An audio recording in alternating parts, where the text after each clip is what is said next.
Intimate സീനിൽ ഒരു പടത്തിലാകും 1-2 പ്രാവശ്യം ഇന്റിമേറ്റ് സീൻസ് ഉണ്ടാവും. ആ സീൻ ഈ പടം കാണാത്ത ആൾക്കാർ പോലും ഈ സീൻ മാത്രം എഡിറ്റ് ചെയ്തിട്ട് പ്രചരിപ്പിക്കുന്നതിനെ കുറിച്ച് എന്താണ് പറയാനുള്ളത്? അതിനത്ര വലിയ അഭിപ്രായം ഇല്ല എനിക്ക്. അത് ചെയ്യുന്നത് വളരെ മോശമാണ്. അതെനിക്ക് തോന്നുന്നു കോമൺ സെൻസ് ആണ്. ഇത് പുതിയതല്ല. ഇത് ചെയ്യുമ്പോൾ ഞാൻ ഒട്ടും സർപ്രൈസ്ഡ് അല്ല. അതിൻ്റെതായ ഓഡിയൻസ് ഉണ്ടായിരിക്കും അതിന്. അപ്പോൾ എസ്പെഷ്യലി സോഷ്യൽ മീഡിയയിലുള്ള കുറെ അനോണിമസ് അക്കൗണ്ട്സും അവർക്ക് അവരുടെ ഐഡന്റിറ്റി റിവീൽ ചെയ്യാൻ പോലും ധൈര്യമില്ലാത്ത പലവരുണ്ടാവും. അപ്പൊ ആ അക്കൗണ്ട്സിൽ നിന്ന് സൈബർ ക്രൈം എന്ന് പറയുന്ന ആസ് എ ഫീമെയിൽ എനിക്ക് തോന്നുന്നു എല്ലാവർക്കും ഞങ്ങളെല്ലാവരും വിറ്റ്നസ് ആണ് അത്. അപ്പോൾ അങ്ങനത്തെ എഡിറ്റേഴ്സ് അങ്ങനെ ചെയ്യുന്നു, അത് പകരുന്നു, പിന്നെ ആ വീഡിയോസ് കണ്ടു എന്തുകൊണ്ട് ഇങ്ങനത്തെ പ്രോജക്ട്സ് ചെയ്യുന്നു എന്നൊക്കെ. അപ്പൊ ഒരു പടത്തിന്റെ ഒരു ടോട്ടാലിറ്റിയിൽ മനസ്സിലാക്കാതെ അത് മാത്രം സെല് ചെയ്യുന്നത് വളരെ ചീപ്പായിട്ടുള്ളൊരു പരിപാടി തന്നെയാണ്.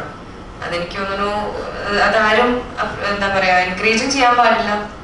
അതല്ല ആ പടത്തിന്റെ ഞങ്ങളൊരു എല്ലാ പടം, എന്റെ പടം മാത്രങ്ങളല്ല, അങ്ങനത്തെ അതിന്റെ ഒരു സോള് തന്നെ നഷ്ടപ്പെടുകയാണ്. അത് മാത്രം യൂസ് ചെയ്ത് ഓരോ ടൈറ്റിലും ഡിസ്ക്രിപ്ഷനും ഹാഷ്ടാഗ്സ് ഒക്കെ യൂസ് ചെയ്തിട്ട് അത് വളരെ മോശമാണ്. ഇതെപ്പം മാറും? അത് മാറണം. അതിന്റെ ആ ഒരു കൾച്ചർ നമ്മൾ ആരും അതൊന്നും ടോളറേറ്റ് ചെയ്യാൻ പാടില്ല. കാണുവാണെങ്കിൽ തന്നെ റിപ്പോർട്ട് ചെയ്യുക, ബ്ലോക്ക് ചെയ്യുക. നമ്മള് സോഷ്യൽ മീഡിയയിൽ കുറച്ചുകൂടെ റെസ്പോൺസിബിൾ ആയിരിക്കണം. എനിക്ക് I am against that for sure. അതിവര് ജോലി ചെയ്യുന്നുള്ളൂ. ഞാൻ ഉദാഹരണം പറഞ്ഞു വെച്ചാലേ, നമ്മുടെ പടത്തിൽ ഷൂട്ട് എടുക്കുന്ന സമയത്ത് നമ്മുടെ പടത്തിലെ നായിക ഷെല്ലി, അപ്പൊ അവരൊരു ഹോട്ട്സ്റ്റാർ ഒരു തെലുങ്കിലൊരു വെബ് സീരീസിൽ അഭിനയിച്ചു. അപ്പൊ അവര് അതേപോലെ കുറെ സാധനങ്ങൾ പിന്നെ ഇത് ചെയ്യുന്ന സമയത്ത് അവര് ഞാൻ ഇങ്ങനെ എല്ലാവരുടെ മൊബൈലിലൊക്കെ ഇങ്ങനെ കണ്ടുകൊടുക്കുക. അപ്പൊ അവര് എന്നോട് പറഞ്ഞാണ് ഇതിന്റെ ജോലിയാണ്. അതേപോലെ ഇപ്പോ ഗൗരിയുടെ കാര്യം പറഞ്ഞു, ഞാൻ നിങ്ങളോട് നേരത്തെ പറഞ്ഞ ആശാവർക്കർമാരുടെ കാര്യം.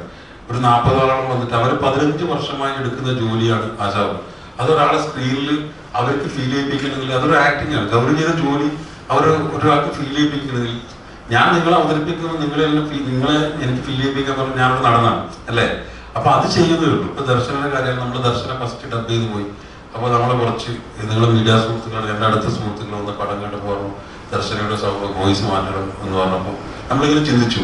അപ്പോൾ ഞാൻ കുറച്ച് ആൾക്കാരോട് ദർശനമൊക്കെ ഒന്നുകൂടി ആവശ്യം. അപ്പോൾ ദർശനം ഒരു ദിവസം രാവിലെ തൊട്ട് വൈകുന്നേരം 8 മണി വരെ ആ സ്റ്റുഡിയോയിൽ എടുത്തിട്ട് നമ്മുടെ ഡയറക്ടറും പിന്നെ നമ്മുടെ എക്സിക്യൂട്ടീവ് നാഗരാജും അർജുനും എടുത്തിട്ട് ഇവർ ഒറ്റ ഇതിന് ഈ കുട്ടി ചെയ്യായിരുന്നു. അത് ആ ജോലിയോടുള്ള അവർ ജോലി ചെയ്തു. ബാക്കിയില്ല ഇങ്ങനെ പറയുന്നത് എൻ്റെ അഭിപ്രായത്തിൽ അവരെ മനസ്സിനെ വേദനിപ്പിക്കുന്നത് ഇത് ചെയ്യാൻ പാടില്ലാണ് എൻ്റെ ഒരു റിക്വസ്റ്റ് അല്ലേ? കാരണം നമ്മൾക്ക് അത്ര ഫീൽ ചെയ്യില്ല. അപ്പൊ ഇവരെങ്ങനെ ഫീൽ ചെയ്യും? ഇവർ ജോലി ചെയ്ത് പോകുന്നില്ല. ഞാൻ ഉത്തരം വരെ വലിയ ആളല്ല, ഞാൻ പറഞ്ഞു.